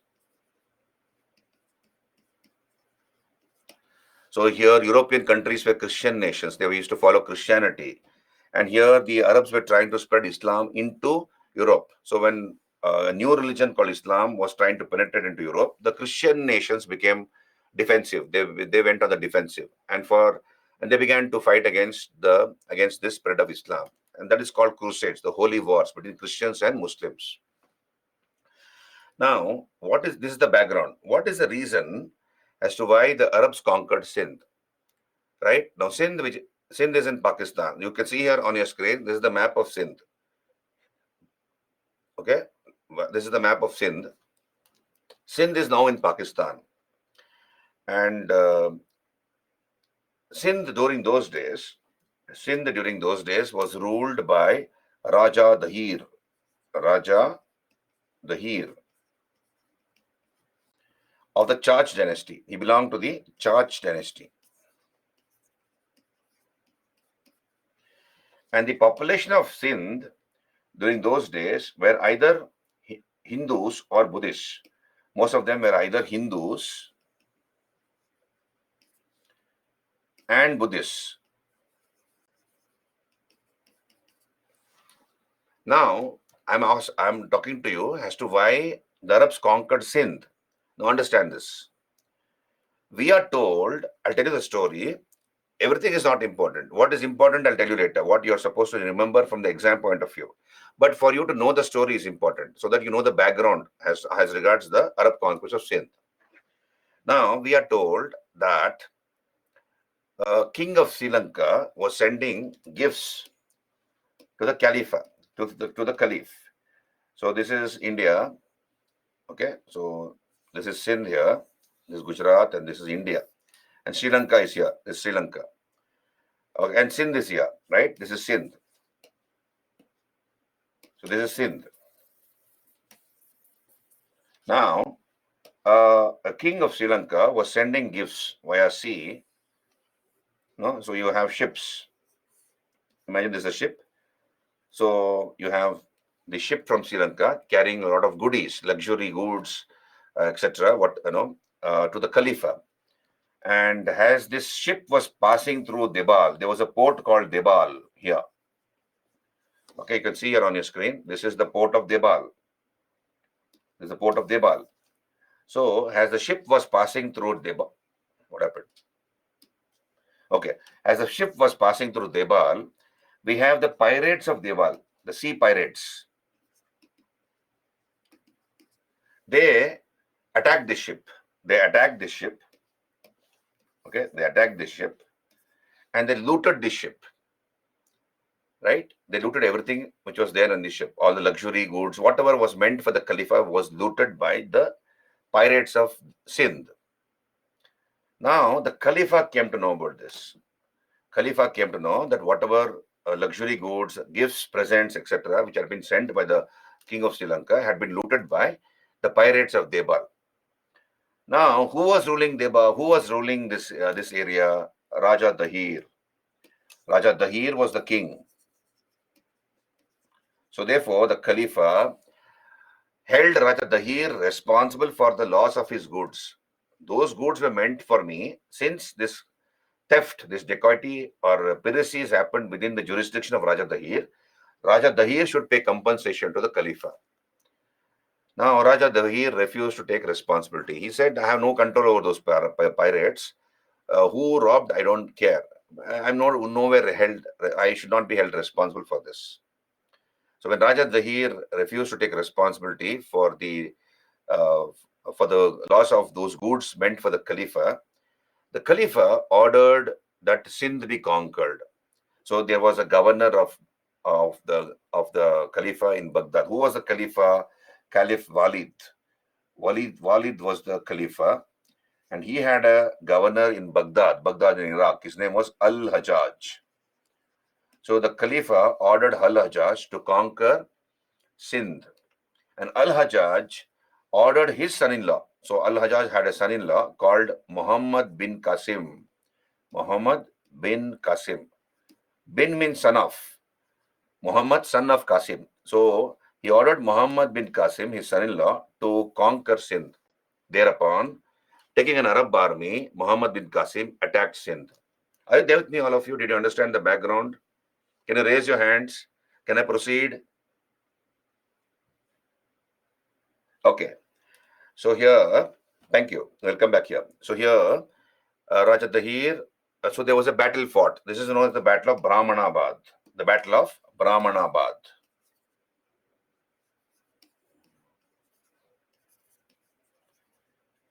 In this battle of Brahmanabad, Raja Dahir was killed. Muhammad bin Qasim killed Raja Dahir, and Raja Dahir had a wife. So his queen became widow, obviously. Her name was Rani Ladi. Rani Ladi. So Rani Ladi was married by Muhammad bin Qasim. So Muhammad bin Qasim married Rani Ladi. All right, here, Muhammad bin Qasim married the widow of Raja Dahir, Rani Ladi. And he became the master of Lower Sindh. So Arabs conquered Sindh. Now we have a book called Chachnama. A book called Chachnama, written by Abu Bakr Kufi. Written by Abu Bakr Kufi. This book talks about the administrative innovations, administrative changes introduced in Sindh by the Arabs. What are the changes in administration introduced in Sindh by the Arabs? Now, please understand, Sindh had a population of Buddhists and Hindus during those days. There were no Muslims there. And having conquered Sindh, Muhammad bin Qasim understood that by force he could not convert the entire population of Sindh into Islam. It is not possible. So he told the people of Sindh, since the population was large, so the force could not be used to convert them into Islam. So he told the population of Sindh, as your new rulers will give you protection. As your new rulers will give you protection, but since you are following a totally different religion other than Islam, you're following an alien religion other than Islam, you have to pay a penalty tax. And Muhammad bin Qasim introduced a tax called jizya or jizya. So this was a tax to be paid by the non-Muslim population of Sindh. All the non-Muslims of Sindh had to pay this tax called jizya. Now, of course, Brahmins were exempted. Brahmins, slaves, children, and women were exempted from the payment of this tax. So these were exempted. Exemption was given to them. And please understand, this tax called jizya was collected as part of the land tax. So Kharaj Jizya, it was called Kharaj a Jizya.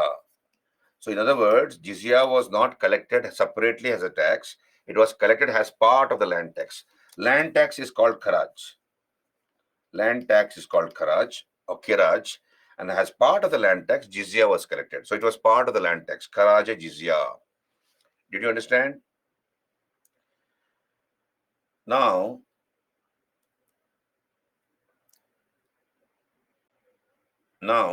what is the reason? So these are the circumstances which led to the conquest of Sindh by the Arabs. So a ship from Sri Lanka carrying luxury goods as gifts to the Khalifa was looted by the pirates of Debal. Debal was a port within the kingdom of Sindh. Sindh was ruled by Raja Dahir of the Chach dynasty. So when the pirates looted this ship meant for the Khalifa ordered Raja Dahir to pay compensation, and that was refused by Raja Dahir. Thereupon, the Khalifa ordered his governor, Al-Hajjaj, to conquer Sindh. And Al-Hajjaj, who was the governor of the Khalifa at Baghdad in Iraq, ordered his son-in-law, Muhammad bin Qasim, to conquer Sindh. So Muhammad bin Qasim took the Arab army, waged war against Raja Dahir, killed him in the Battle of Brahmanabad, married the widow of Raja Dahir by name Rani Ladi, and became the master of Lower Sindh. We have a book called Chachnama, written by Abu Bakr, which talks about the administrative innovations introduced in Sindh by Muhammad bin Qasim. And he introduced a religious tax called jizya on the non-Muslim population of Sindh. This is number one.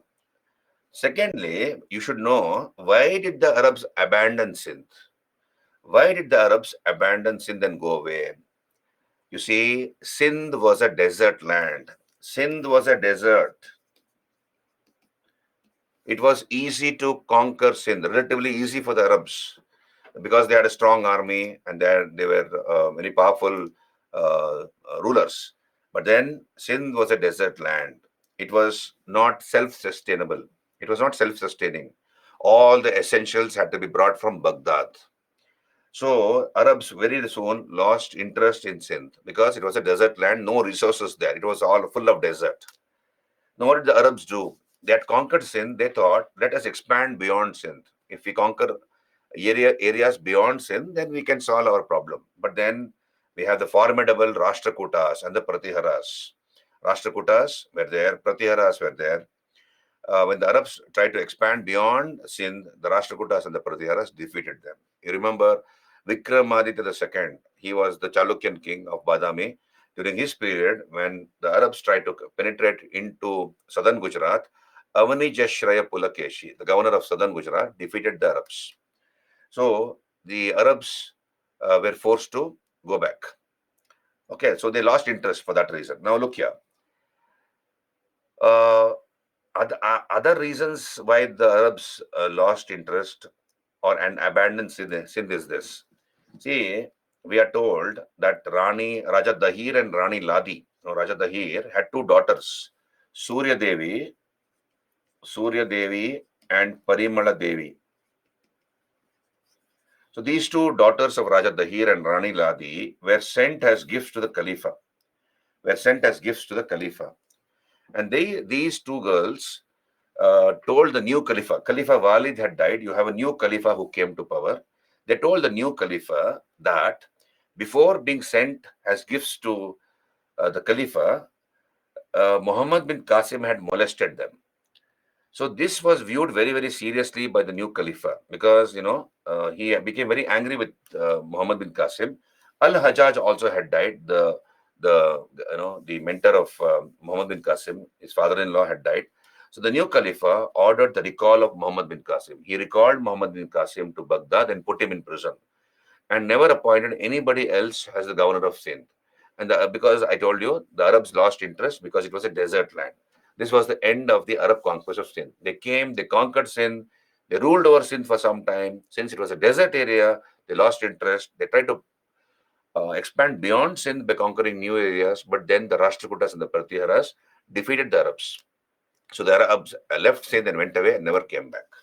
What's the impact on India's history and culture? Number one, a religious tax, a special tax called jizya, was imposed on the non-Muslim population of Sindh. That is number one. And of course, I told you, it was collected as part of the land tax, Kharaj jizya. Women, children, slaves were exempted from the payment of this tax, including Brahmins. Brahmins were also exempted. Why Brahmins were exempted? They were the priestly classes, the educated sections of society. So the Arabs gave respect to the Brahmins for that reason, and they were exempted. Number one. Number two is we have the Arab leather workers training the Sindh leather workers in the art of tanning soft leather.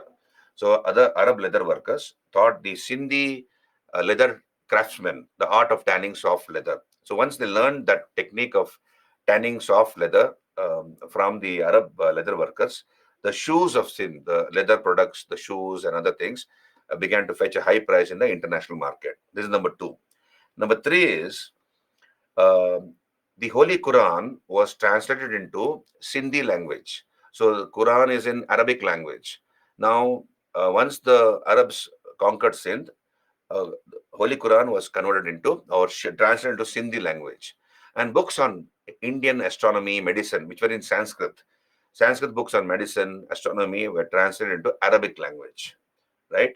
So these are some of the this is some of the impact of the Arab conquest of Sindh. And of course, you see, once Sindh was conquered, small areas were given away by the Arab ruler, that is Muhammad bin Qasim, gave away small territories to his governors, to his Arab governors as their fiefs, as their own areas.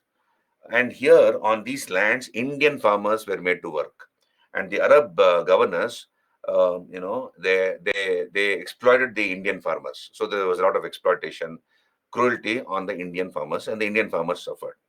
So the end result of the Arab conquest of Sindh is when they conquered Sindh, they also took a number of people as slaves. Thousands of people, women, children, etc., were taken away to the slave markets of West Asia, Baghdad, etc., to be sold as slaves because that was one way of earning money.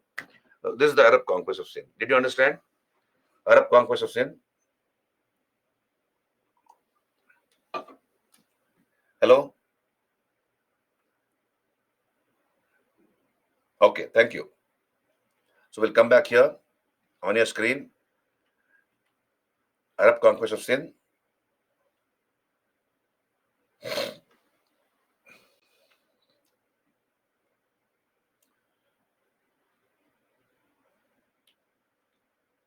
So Muhammad bin Qasim, you can see here on your screen, Muhammad bin Qasim, an Arab from Baghdad, invaded and conquered Sindh in 712 AD. Sindh was ruled by Raja Dahir of the Chach dynasty. Chachnama, written by Abu Bakr, talks about the history of Sindh. So I told you, precious gifts sent by a Sri Lankan king to Khalifa Walid were robbed by the pirates of Debal Port in Sindh. Al-Hajjaj, the governor of the Caliph at Baghdad, made Dahir responsible for this. When Dahir refused to take responsibility, he ordered his son-in-law, Muhammad bin Qasim, to invade Sindh. In the Battle of Brahmanabad, Dahir was killed. Rani Ladi was married by Muhammad bin Qasim. A tax called Jizya was imposed on the non-Muslim population of Sindh. Now, why Arabs failed to build a permanent empire in India? Number one, Qasim was recalled after the death of his patron Hajjaj, and the new Khalifa imprisoned him. So I told you the reason. So the new Khalifa imprisoned him because of the accusation made by those two daughters of Raja Dahir. But it doesn't matter. You just write this much. If at all there's a question, they'll not ask you about this small topic, but the impact is more important. Then Sindh was a desert land, and the new Khalifa did not see any material gain from this desert area. It was not self-sustaining. It was not resourceful. Therefore, they lost interest. They tried to expand beyond Sindh, but then the Rashtrakutas and the Pratiharas prevented the Arabs. They defeated the Arabs. What are the effect of our Arab rule? Sanskrit works on astronomy, medicine, translated into Arabic language. The Holy Quran translated into Sindhi language. All those things are there. Arab leather workers taught the Sindhi tanners in the art of tanning soft leather. As a result, the shoes of Sindh, other leather products began to fetch a high price in the international market. Arab rulers gave jagirs, large fiefs of jagirs to their governors, and they were worked by Indian farmers, and their condition became miserable. Right? A special tax was jizya was introduced. So the end result is it exposed the weakness of Indian rulers. So Arab conquest exposed the weakness of Indian rulers. Lane Poole, a British historian, says the Arab conquest of Sindh was a great triumph without any results. It was a great triumph without any results, he says. So this is about the Arab conquest of Sindh. So I have given you a note. You see, you have a author called Andre Wink. He writes a book called Al Hind, the making of the Indo-Islamic world. In that book, he talks about the various slave raids. Many of the people were taken as slaves. At Ruhr, a random 60,000 captives were reduced to slavery. So 20% of the loot went to the Khalifa, 20%, including slaves. So many Indians, thousands of Indians, women, children were taken away, able-bodied men were taken away. So 1/5 went to the Khalifa, and the rest was distributed amongst the army of Islam. 60,000 captives reduced to slavery. At Multan, 6,000 were taken. At Brahmanabad, 30,000 slaves were taken, and they were all taken to the markets of West Asia, Iraq, and sold there for money. Right? So this is about the Arab conquest of Sindh. Clear? Now we'll come back to the third subtopic, a triangular conflict for Kannauj between the Palas, Pratiharas, Rashtrakutas. So Palas, Pratiharas, Rashtrakutas. You can see here Kannauj. So what is this triangular conflict for Kannauj? Powerful dynasties, Palas, Pratiharas, and Rashtrakutas. These three dynasties competed with each other, fought against each other for domination over Kannauj. And this is called triangular conflict for Kannauj or tripartite struggle for Kannauj. Tripartite struggle for Kannauj.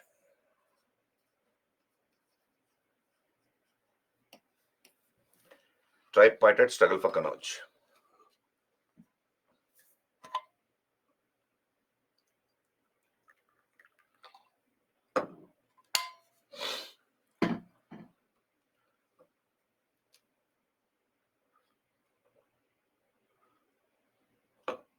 So if you look at the map here, you can see here on your screen, The Palas ruled over eastern India. This is the Pala in what is this color called? Is this black currant? It looks like black currant ice cream. Is it violet? What color is this? I'm not good at colors. This color.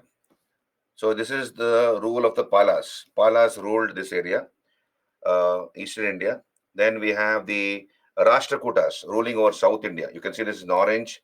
These are the Rashtrakuta rule. Rashtrakutas ruled this area. And then this green color is the rule of the Gurjara Pratiharas, the Pratiharas, also called Gurjara Pratiharas. So this area was ruled by the Pratiharas. So Palas, Pratiharas, Rashtrakutas. So are you there with me? This is called triangular conflict for Kanauj. Where is Kanauj? Kanauj is in UP, present day Uttar Pradesh. So Kanauj had taken the place of Patliputra. Earlier, Patliputra or Patna in Bihar was the most important city. And whoever ruled from Patliputra was considered to be the most powerful ruler of North and Central India. Now, by early medieval times, Kanauj had taken the place of Patliputra. Whoever ruled from Kanauj was considered to be the most powerful ruler of North and Central India. So there was a prestige issue involved here. And all these three powerful dynasties began to fight amongst each other for domination over Kanauj. The last, and what was the end result of this conflict? All of them became weak. It weakened all of them. The last to disintegrate, of course, were the Rashtrakutas. So Palas were succeeded by the Senas. The Rashtrakutas by the Kalyana Chalukyas. The Rashtrakutas were succeeded by the Kalyana Chalukyas. And the Pratihara kingdom also disintegrated, and you have small kingdoms known as the Rajputs, small kingdom existence all over North and Western India after the disintegration of the Pratiharas. Yes, yeah, many areas where you have overlapping. Overlapping was there. If the Rashtrakutas conquered a few areas in central and northern India sometime, then the Palas would have done it some other time. The Pratiharas would have done it some other time, like that. So constant conflict, weakened all of them. So what is the reason for this conflict? You see here on your screen, Pratiharas ruled over all these areas. Pratiharas, parts of Punjab, Rajputana, Agra, Awadh, Gwalior. So Pratiharas ruled over those areas, north and western India. Major parts of north and western India was ruled by them, Pratiharas. Palas ruled over eastern India, Bengal, Bihar, Orissa, Assam. Okay, and for a short period up to Banaras. Rashtrakutas ruled most parts of South India, parts of Gujarat, that is central and South Gujarat, MP, Karnataka, present-day Karnataka, Maharashtra, all those areas were ruled by the Rashtrakutas. And among these tripartite conflict, the Rashtrakutas lasted the longest. They ruled for the longest period of time. Now, what are the reasons for the conflict, for this conflict? So I have put 6 points here. Understand this. So these are the reasons for the conflict over Kanauj, supremacy over Kanauj. So there was a prestige issue involved. Prestige issue. Whoever ruled from Kanauj was considered to be the most powerful ruler of North and Central India. And each of these dynasties, Palas, Pratiharas, Rashtrakutas, wanted to get that tag. They wanted to get that tag attached to them. So supremacy over Kanauj. Number two, rich resources of the Gangetic Valley. So Ganga Valley, Gangetic Valley, rich in fertile land. So they could collect land revenue. They could collect taxes, custom. You have merchants passing through the Gangetic Valley to go to the northeast, so they could collect custom duties.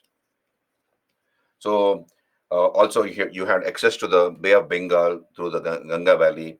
So all these reasons made this particular area very, very precious for all the three dynasties, Palas, Pratiharas, Rashtrakutas. Rich resources of the area between Banaras and South Bihar. You can see Banaras to South Bihar, this area. This area, Banaras to South Bihar, this area became the bone of contention between the Palas and the Pratiharas. Write down that, please. Banaras to South Bihar became the bone of contention between the Palas and the Pratiharas. Palas, Pratiharas fought over this area. Banaras to South Bihar. So you see, rich in land revenue, land revenue resources can be there. They can collect taxes from the farmers. 2 to 3 crops they can grow in that area. Then you have iron ores are there in Bihar, Jharkhand, Bihar, etc. Present day region. So iron ores are there, and also For these reasons, you have the Palas and Pratyaras fighting over this area. Then next one, fourth point, control over fertile areas of Gujarat and Malwa. So look at the map here, Gujarat and Malwa, this area. This area became the bone of contention between the Rashtrakutas and the Pratiharas.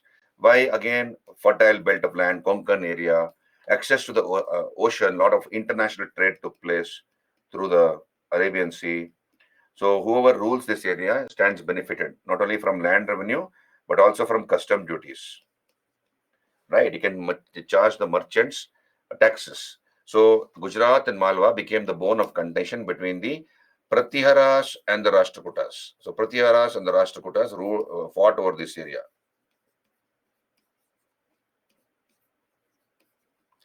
Lust for booty. What is lust for booty? So one king will fight against another king. Let's say A defeats B. B is defeated.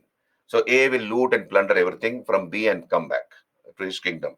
That is called booty, war booty, lust for booty, and desire to win laurels. Praises from their princes, from their governors, etc., because of their magnificent military achievements. So for all these reasons, we have these three dynasties fighting against each other for domination over Kannauj. This is called triangular conflict for Kannauj or tripartite struggle for Kannauj. Are you there with me, all of you? Can you raise your hands? Can we go for a break? It's almost 5:30. Hello, all of you. Please raise your hands. Clear? So, can we go for a break now and come back and continue this? Rashtrakutas, Palas, Pratiharas, Senas. Then we have Rajputs, Ghazni, Gori, etc. Okay, so we'll go for a break. We'll come back. At what time you want to come back? Half an hour break is good enough? Or 25 minutes break? 6 o'clock. Okay. We'll meet at 6 o'clock. 6 p.m. We'll meet at 6 p.m. All of you. So freshen up and come. Have some tea, coffee, and come. Thank you. We'll meet at 6 o'clock.